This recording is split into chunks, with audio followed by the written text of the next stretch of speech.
I don't know where to look. Okay.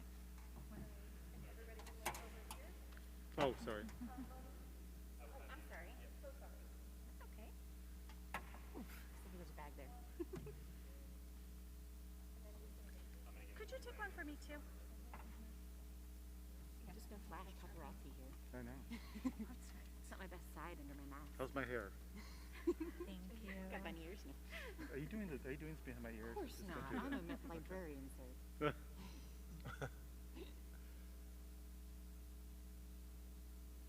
Okay. Thank you so much. Yesterday I let fly with a weird, and everybody was like, "You're most." I'm like, "It's okay. I'm not a librarian." It's okay. We got kicked out of the library for being too loud after we were done. Really? Oh. Now That's that's ironic.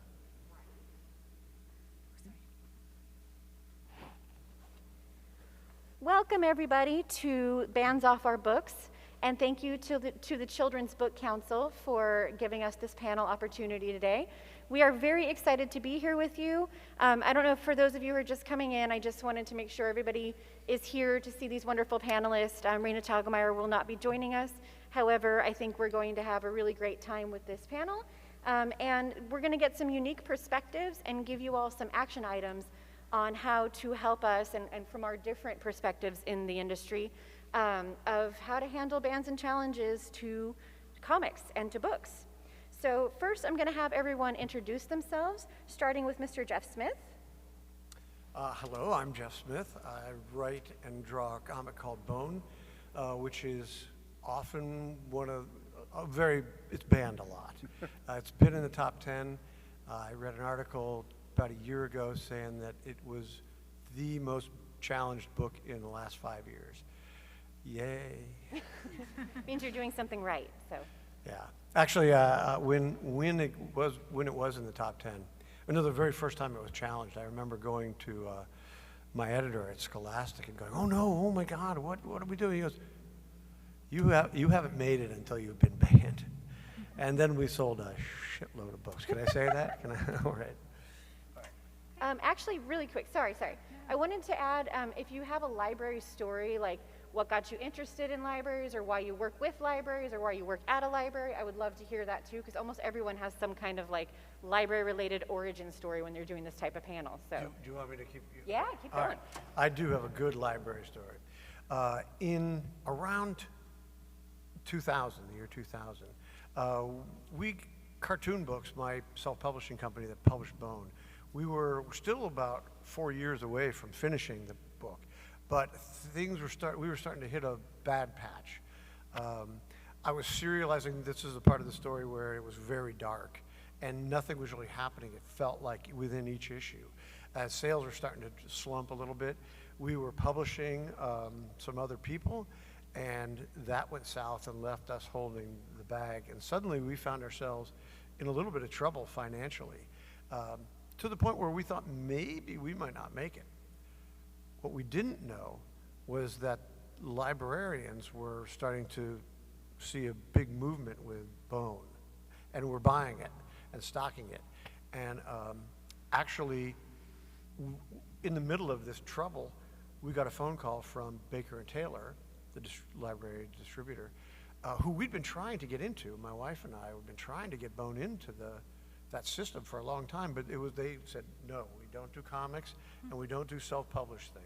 So it was just a flat no, nothing, for like 2 years. And then they called us. And my wife said, "Well, why are you calling us?" "Why are you calling us?" "Because we've been trying to get in there for 2 years." And they said, "The librarians insisted that we carry your books." That's one.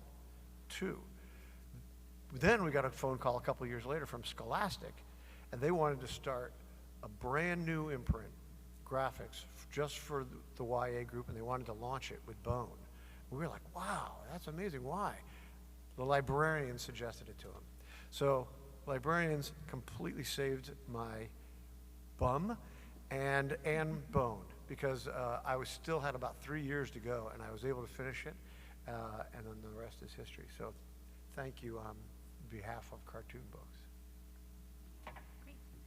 So I'm Jennifer Lawson, and I am the Collection Development Manager at the San Diego County Library.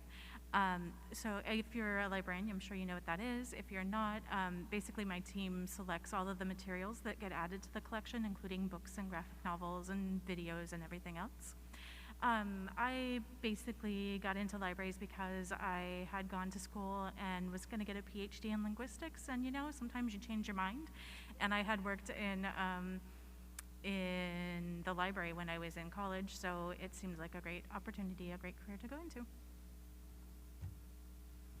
Hi, I'm Rich Johnson. I'm currently VP of Trade Sales and Business Development at Diamond Book Distributors. Previous to that, my start in comics was working for DC Comics back in 1997, where my job was to get graphic novels into bookstores and libraries where they didn't exist before, where they really weren't there. And I'm sort of credited with help paving the way for that to happen. I'm co-founder of Yen Press.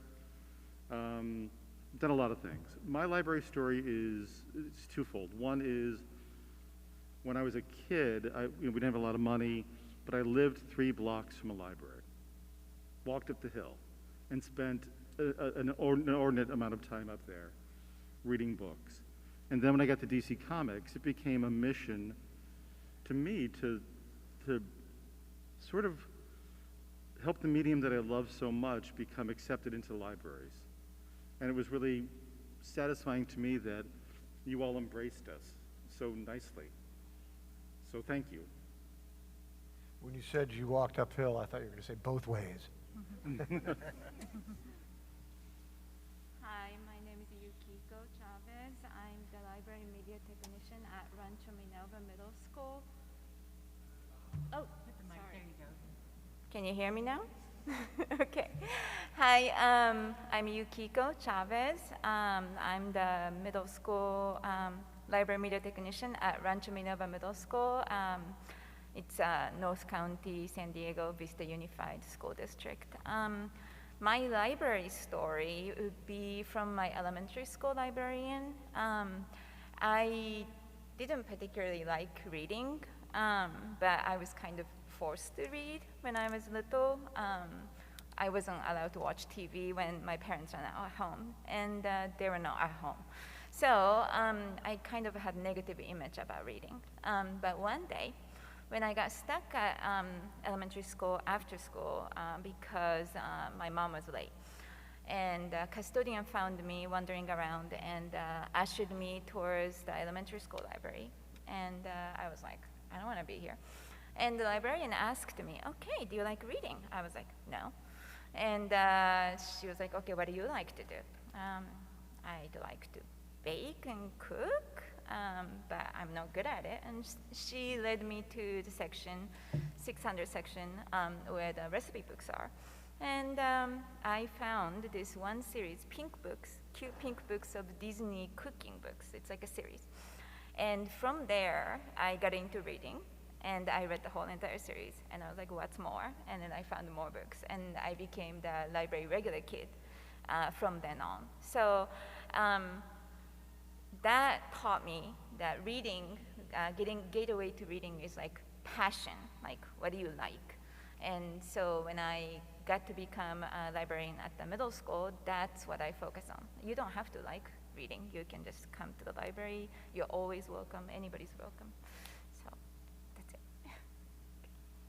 Hi, I'm Keaton Hawkins. I'm an 8th grade student at Rancho Minerva Middle School, and I'm an avid reader. So at Rancho Minerva, we have a library, of course, and it's just a place where I can go to read, because reading isn't as popular in middle schools these days. So it's just a place I can go to read and relax during lunch.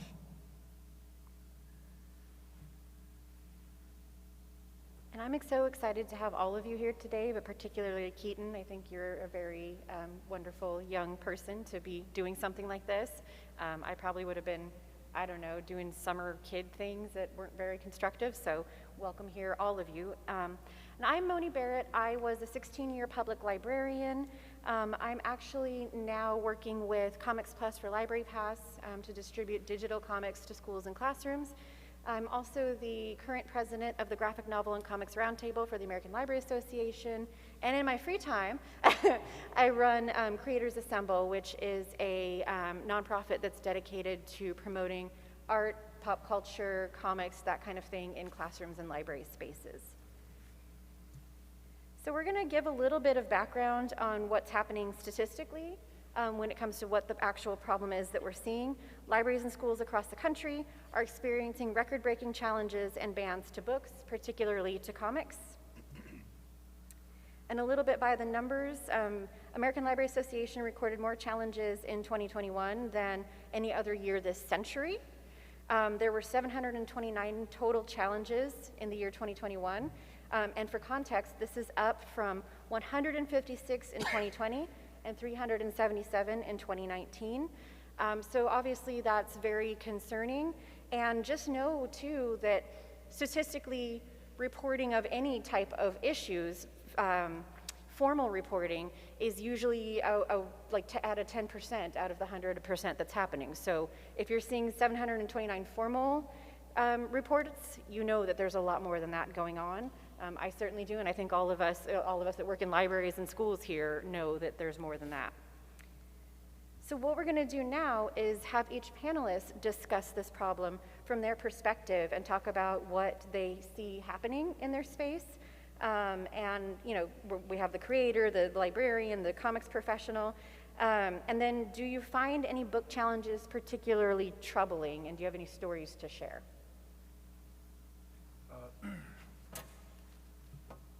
Well, Bone started getting challenged right away. It was sort of the beginning of the wave, which now focuses mostly on LGBTQ and civil rights issues. But back when Bone was like on the top 10 list, the reasons for it were strange to me.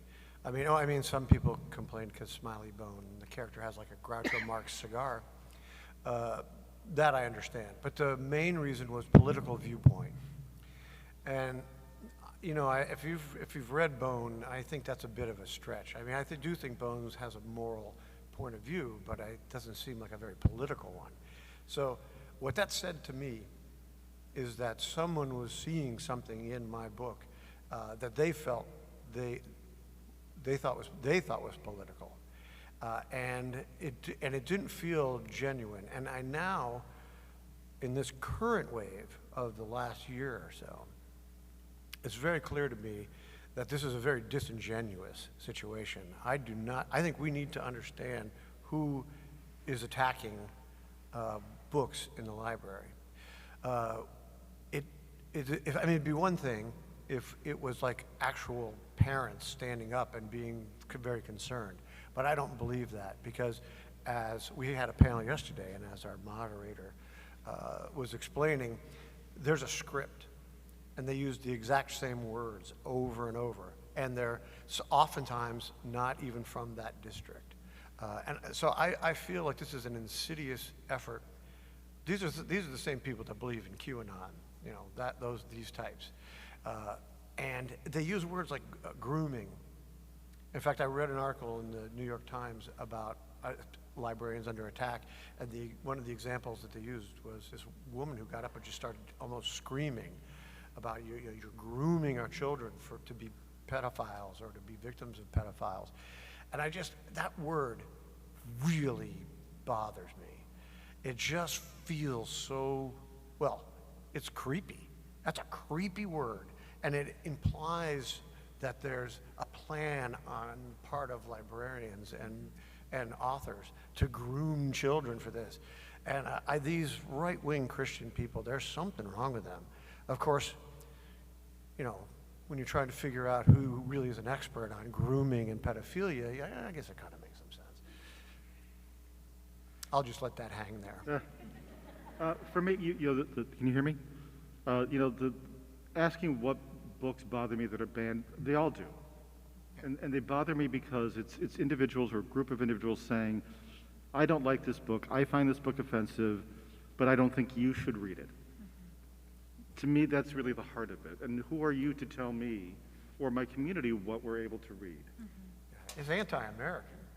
Yes. It is so anti-American. It's crazy. From my perspective, I see, thinking about this, I think there's just been a lot of social change happening in our country over, say, the past 10 to 15 years, which is really a small blip in history, right? And, thinking about in terms of LGBT people and their rights, in terms of racial and social justice, and that kind of came to a head a couple of years ago. And people, individuals and organizations and libraries and schools started talking about and having really pointed discussions about racial and social justice and what that meant within our organization, and also, in how we treated people inside and outside of our organizations and whatnot, and, in our personal relationships. And I think the thing about it is that not everybody was comfortable with the change that had been happening in society, and this is sort of a backlash against that. I think, there's an organization called Every Library, and they help libraries with political needs, basically. And I was just reading something that they had said, and they had said that a lot of these challenges, there's organizations out there, they're trying to raise political might and money, and one of the ways they do that is by getting people really excited about something. And when I say excited, I mean in a negative way, like really worried. Okay, this is, book bans, we need to ban these books because they're giving these really bad books to our kids.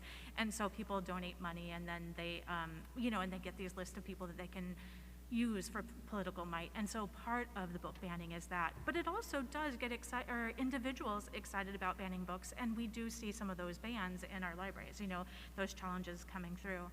I had one in one of our branches where an individual came in and really was kind of a performance, They knew exactly where the books were. They went and grabbed 3 books. They brought them back to the librarian, and they stood up and were like really loud, holding them up, saying, "Why do we have these in our library?" And, wanted to make it a really big performance, to gain support from their community in the library at the time. To piggyback on that one, the one in the trenches, at the school library, it wasn't at my library, but at a different site within the district. There was a parent who came over to the school, demanded to see a librarian, and she obliged and asked if that library had a book called Lawn Boy. And if they did, she wanted banned. And my colleague, the librarian, answered, yes, we do have Lawn Boy. And turns out, to cut the story short, there are 2 books titled Lawn Boy. One, Gary Paulson's book, published in 2007, about a 12-year-old boy who received a lawnmower as a birthday present by his grandpa, and he earns money. It's his, venture summer story. And the other one is by Jonathan Evison, published in 2018. He's the author who did the fundamental of caring, I believe. He wrote the original book that became a movie. And that's kind of an autobiographical book that contains an LGBTQ material. And so the librarian finally figured out, okay, there are 2 different books that we're talking about. And then she asked if the parent had read this Lawn Boy that she's having issues with. And she hadn't read it. And she had to watch some TikTok video and, hyped up about, the issues. And, it's all emotionally charged words filled TikTok, and she felt probably threatened. It's like a fear-based decision that led her to, march on to the school and demand that book to be removed. So, this is not exactly like public versus the library. It's more like, I don't know, just something about people's fear and the emotional needs that we need to be sensitive about at the same time as banning book is not really the solution. The Dave Pilkey, who wrote the Captain Underpants and all that, he said something really good. He said that instead of saying that I don't think, children should read these books, but just add one word, my children shouldn't be reading this book, because that's up to the family, and yeah. I wanted to say too, because you had asked what we find most troubling, and I would say it would have to be that case in Virginia. I'm not sure if everybody is aware, but a legislator, a state legislator, had gone to court to ask Barnes & Noble to not be able to sell genderqueer, and the Court of Mist and Fury, and they also wanted it not to be in the school district, I believe. And okay, so people do this sort of thing, right? So that didn't surprise me quite as much. But what surprised me is, from what I'm reading, it seems the judge went back to the publisher and author.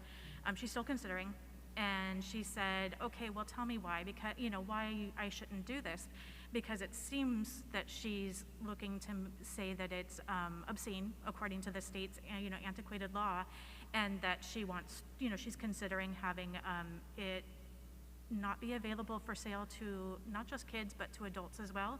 And as if it's obscene, then it's also not supposed to be possessed by adults or kids in the state. And that's really troubling to me, to say that we as adults can't own this book.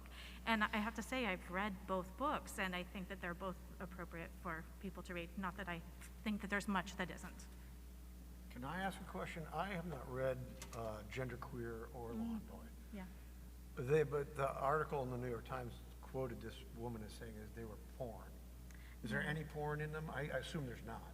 There's not porn, but you've got an individual, Maya, who is, really just discovering, what is my gender? You know what I mean? And there are some situations where she is having sexual experiences, and so I'm sure that that's what the individual is responding to, but it's a part of her journey. And as an individual myself, I really appreciated learning about somebody else's experiences, because it helps me to understand what other people go through and relate to other people who are, going through similar experiences. Do you know what I mean? Yeah. Yeah, it was totally completely relevant to her story and the book. So. And it's literally 3 panels, illustration-wise within the entire book. It's in context, and that's part of what makes comics in particular such an easy target for these groups, is to be able to pull that illustration out, and hold it up in city council meetings and scream about, what's on there. And Keaton, I don't think we got a chance to hear your perspective on this. So to be clear right away, I think that no books should be banned, no matter what political side or anything.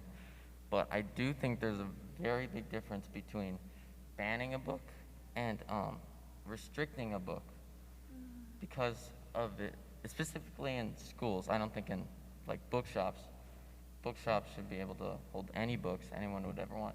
But in schools, I think that the parents may be upset that these inappropriate things, for talking elementary, maybe middle school as well, it's not right.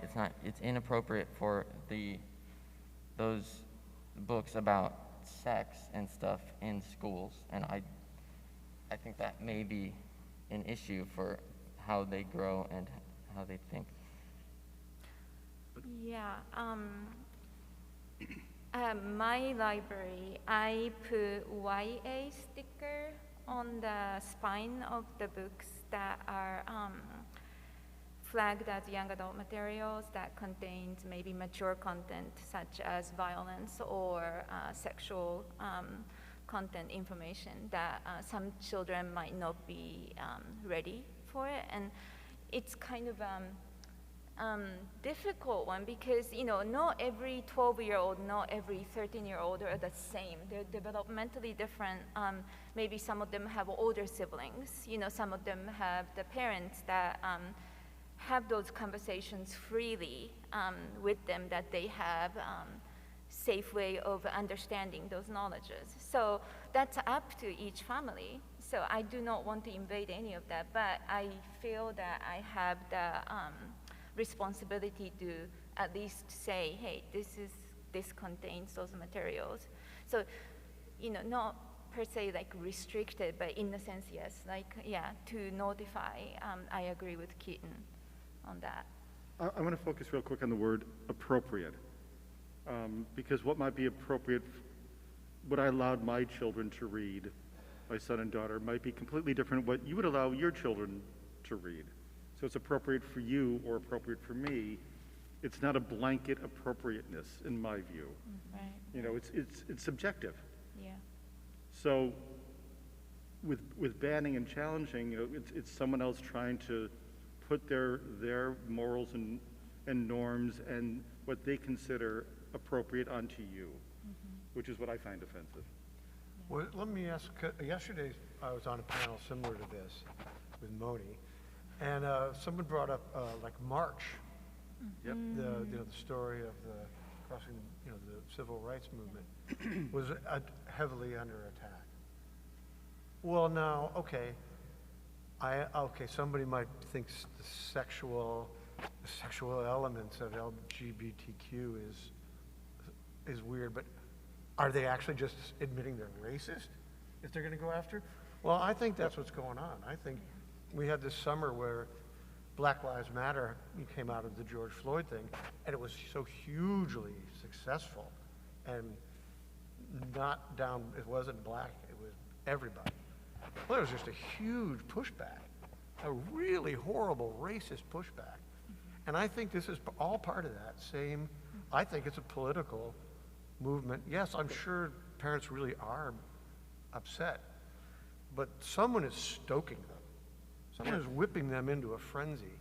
And I'm not having it. Well, in addition to the March book, the George Takei book, and I can't think of the title, anybody help me? Yeah. I'm sorry? They called us enemies? They Call Us Enemies. That's also been challenged. And it's simply about the Japanese internment during World War II because he was interred with his family. Yeah, it's crazy. I mean, first of all, I think we can all agree, people that want to ban books are not the good guys.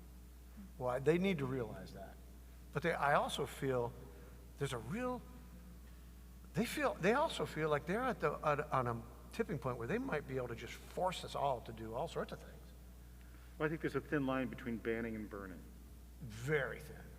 It's very thin.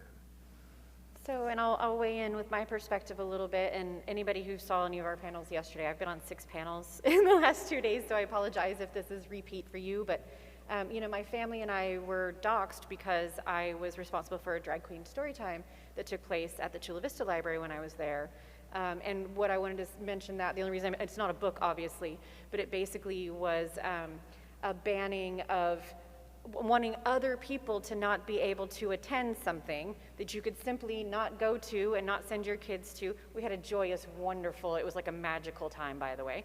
But yet, apparently, the way that they handled the doxing in a private social media group was allowed because they didn't actually say, go do anything, like there was no threats in there.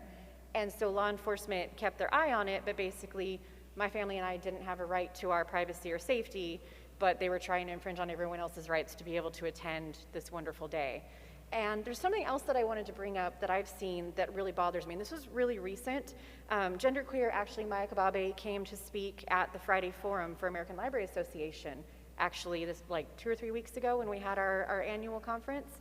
And we had heard that there was an internal group of library professionals that actually wanted to cause trouble. So we had to get with security and everything else, but that's not okay. Like librarians are supposed to stand for access. Of course you're not gonna want to or read everything that comes through your library, but the whole point of your job is to make those things accessible.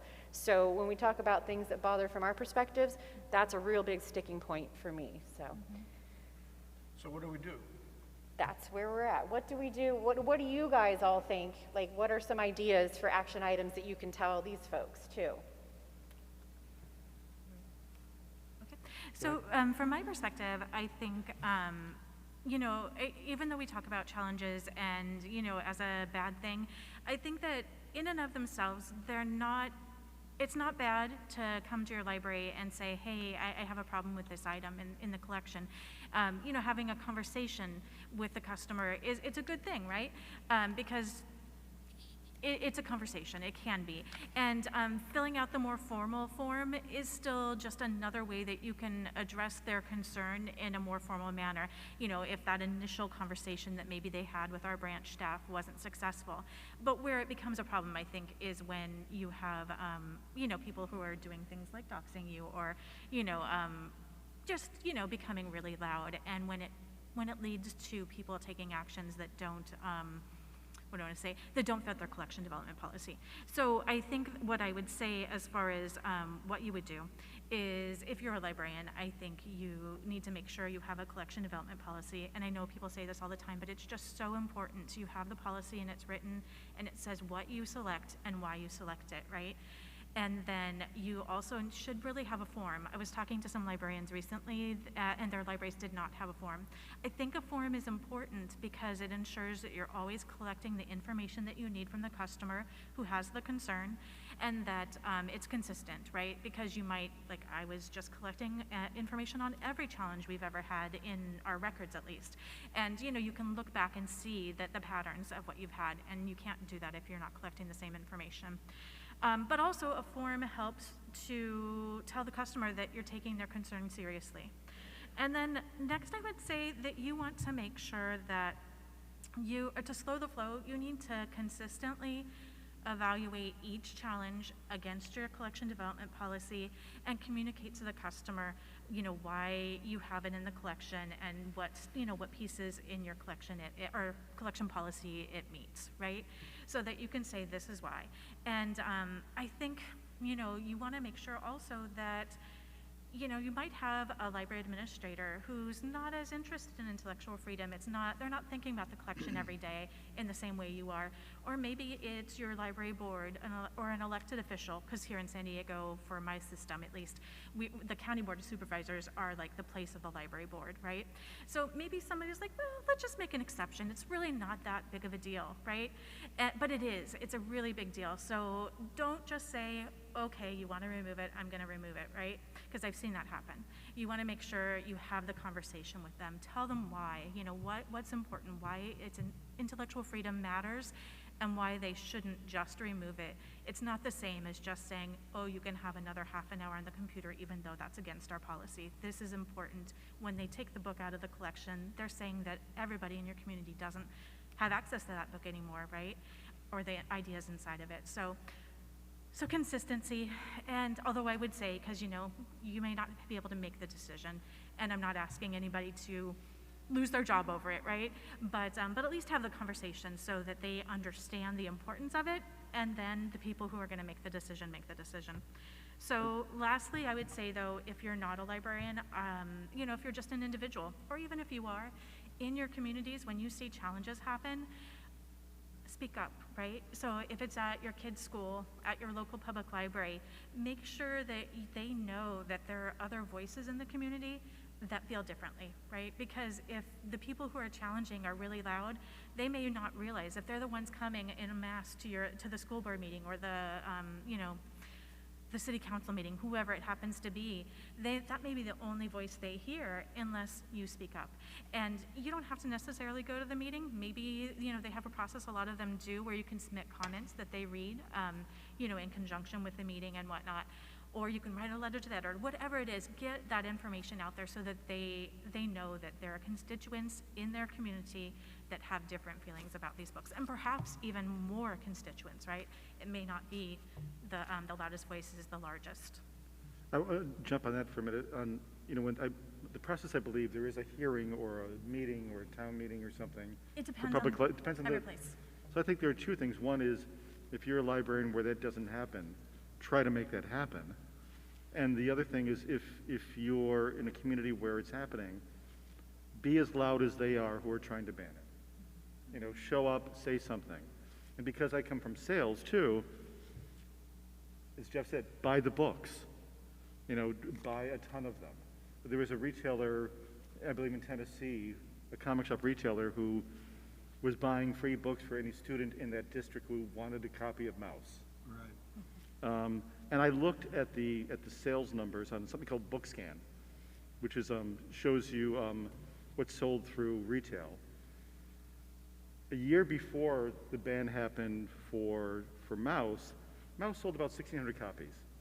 The 4-week period after it was banned, and it sold about 37,000 copies. Whoa. So I think that's one way to fight. Go out and buy the book.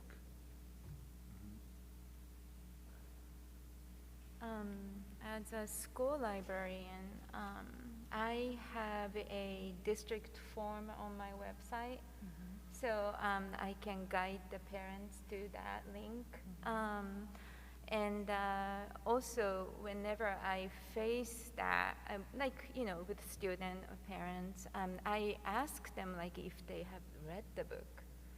And more than half the time, they haven't. How does it go after that? Do they back off? They usually, like, you know, a little bit back off, like, oh, yeah, like, ashamed a little bit. And then I go, okay, so I invite you to read the whole book. And, you know, and then form the opinion, you know, like, use that negative opportunity as like a conversation starter. Like, the immediate thing when we face that is kind of like, oh, you know, them versus us. But instead, like, well, okay, thank you for sharing your opinion. And so what do you think? So you found your son holding this book, and the content just, you know, alarmed you. Well, did you read the whole thing? Yeah. Why don't you start the conversation with your son and say, okay, what you think about it, what, you know, makes you worried about your son by reading this topic, and, you know, just encourage them to use it as a conversation starter to connect with their children about those, you know, triggering issues, you know, political or, you know, whatnot. That might be a good approach. Kind of like judo, use the force to.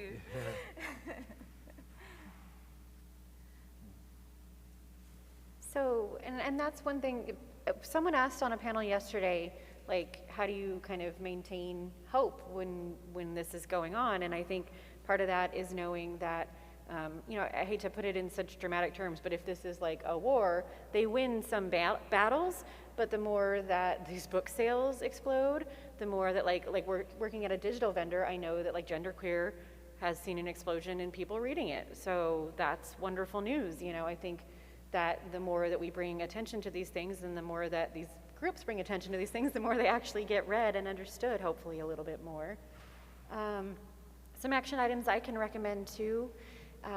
Buying the book, like we were saying, supporting it, asking your library for it, because those formal requests for titles, if, say, certain groups have actually been doing coordinated efforts to make the books like walk away or disappear from the libraries.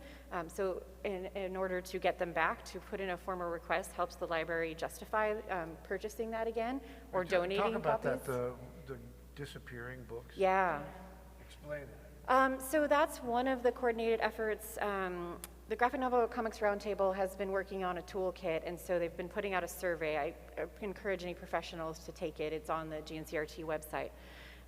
But right now, we're looking at, like, what types of bans and challenges are you facing? And one of them is efforts to do things such as, if you have a display for, like, Pride Month, they will come and take all of the titles or all of the content that you have on the Pride Month display and check it out and recheck it out and keep it. And so we were talking kind of to professionals too about best practices for, like, don't put your whole collection out, keep a little bit, you know, in the back so that you can put it on once things are taken. You know, look for patterns of abuse so you can kind of get an eye on that. So that's one of the concentrated efforts beyond challenging specific books. But, you know, we all know in the library world that there are certain books that just always walk away, always have, always will, and we're always replacing them. But it also means that our community hopefully is getting access to them and reading them, and it gives us justification to continue purchasing and putting that revenue in. If you're able to, if you have the means to do so, to donate some of these books to your library so that your community has access to them regardless of if they walk away again or not. If you have the bandwidth, I know it's a big ask, but at the very minimum, pay attention to your school boards and your library boards. What's happening now is a lot of folks that are not in any way qualified, nor sometimes do they even have a child in the districts that they're running for board, are trying to run. And so if you're voting for or able to actually join a board or run for a board, that is really helpful too, to keep some of these folks from really kind of taking over with their own agendas. If your library doesn't have a formal collection development policy available for you to look at, or a reconsideration is what it's called, of materials, go ahead and please ask them. I know that sounds like you're challenging your librarian, but honestly that's helping them do better and be proactive, because what happens if they don't have those policies, or if they're not strong in those policies, is when they're really open to things like librarians full on losing their jobs over a book. So please pay attention to those things if you're able to. Reach out to library staff, support library staff and teachers, because we've been going through the ringer on these issues. Did anybody else have any other suggestions for resources too? If you have any favorite resources, please report to ALA if you're in the profession. I know it takes extra time, but what we're also trying to do is mobilize kind of more of a support task force for when you're in the eye of the storm, to help you get connected to, maybe getting some local media, getting your board, your stakeholders to help you through this process, so that you don't have to be alone in the eye of the storm, because it's not fun, I can tell you from experience. Can I ask, are there any librarians in the audience? Okay, cool. If you have any suggestions too, just shout them out. Favorite resources, suggestions, we're all here for it. I was going to say, the resources that I would recommend are, again, Office of Intellectual Freedom from ALA. They have, helped people with thousands of challenges over the years, and, you don't really have to do it alone. So just talk to them, because, chances are they've even helped somebody with that same book, and they can pull out their research. And you might also contact your state library association, because they likely also have an intellectual freedom committee that has resources for you. And every library, they are that political organization for libraries to help them through processes, and they have sometimes paid for petitions to get support to take to your school board or whoever it is. And I can't guarantee they can always do that, but they definitely can provide you with support on how to manage. And then the other thing I would just say is contact your, if you're a school librarian, contact your local public librarian, because they probably have dealt with it. And even if they, they might have resources for you, or they can just be your moral support. Your public librarian, your school librarian, just other librarians in your area. And you can contact me. I've dealt with 65 challenges over the 10 years that I've been in my job. It's kind of old hat, at this point. But yeah. I also served on the board of the Comic Book Legal Defense Fund for about 5 years. And they have shifted into the mode of these challenges. And I think you can just find them at cbldf.com, Comic Book Legal Defense Fund. .org, yeah, they're .org. wonderful. Yeah, I'm sorry. Yeah. I was on the board. I remember like it was yesterday. Way to represent. Yeah. I could add to that, Jeff. Yeah. Their website is actually really useful, because they have like reviews and write-ups about the books that are written about. They are also representing YFMA in this seat in Virginia, in this upsetting case. So that's very significant.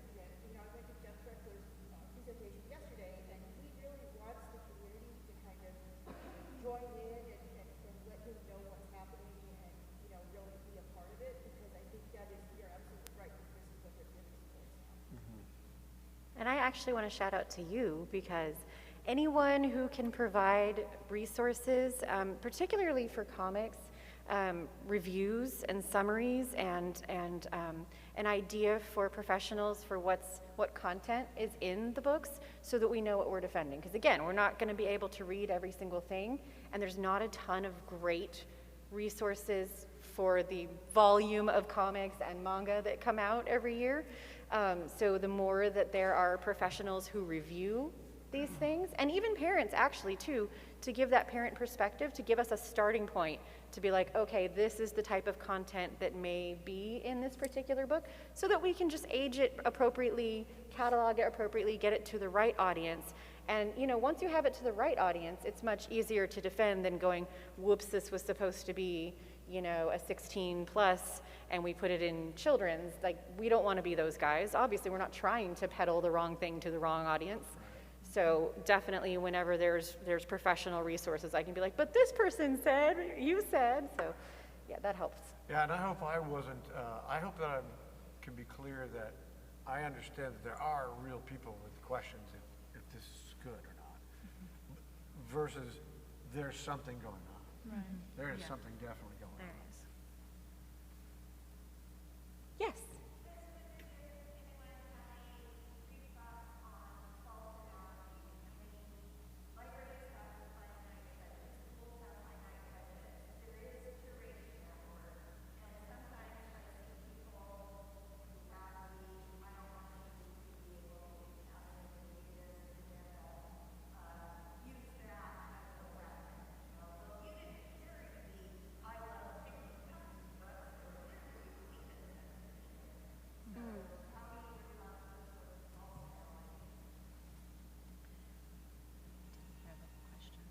Oh, you didn't hear it? I didn't hear all of the question.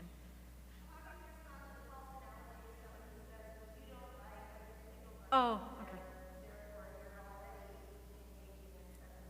Like, why this book and that book? Yeah, you know, I haven't had that particular question at my library. I mean, more what I have is a customer saying, why do you have this book, you know, that's anti this, or, you know, well, okay, say a political party, and you don't have the other side of the story, and, you know, bringing up that situation. I mean, our budgets are pretty big. We have, you know, like $7.5 million to buy books, and we buy a lot of stuff. So I feel like, yeah. $7.5 million, I wish you'd talk. I do want to really quick kind of put on that point, though, there is a big difference between, and again, with the miscataloging, I guess, too, Yeah. having opposing viewpoints versus knowingly putting harmful misinformation in nonfiction. That's been happening, particularly in the digital vendor world. There's been a lot of like, well, not a lot, gladly so far, but of allowing things like Holocaust denial to go into nonfiction and be put out there. That's scary, and I think that's something that as information professionals we should definitely be taking a stance against too. It's one thing to have different political viewpoints, but things that are factually inaccurate and to the point of being harmful, that doesn't have a place in my opinion. Yes.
Oh, wait, what did she do?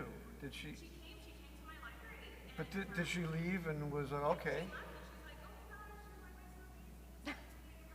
Well, that was good. Success story, yay. Right.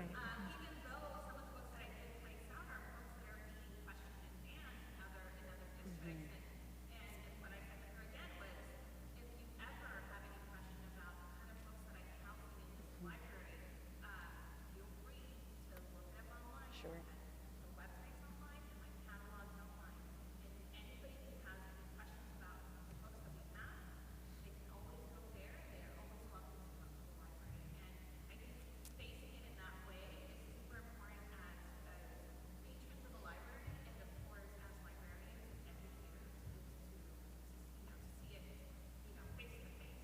Nicely done. Yeah, professional, transparent. I mean, we are here for the public. We are here for the community. So, great. I think we have time for maybe one more question, and then gotta wraps it up. Cool. Any final thoughts from our panelists? Keep Read fighting. all the books. Keep fighting. I love librarians. I do. All right, cool. Thank you to these guys. Thanks, guys.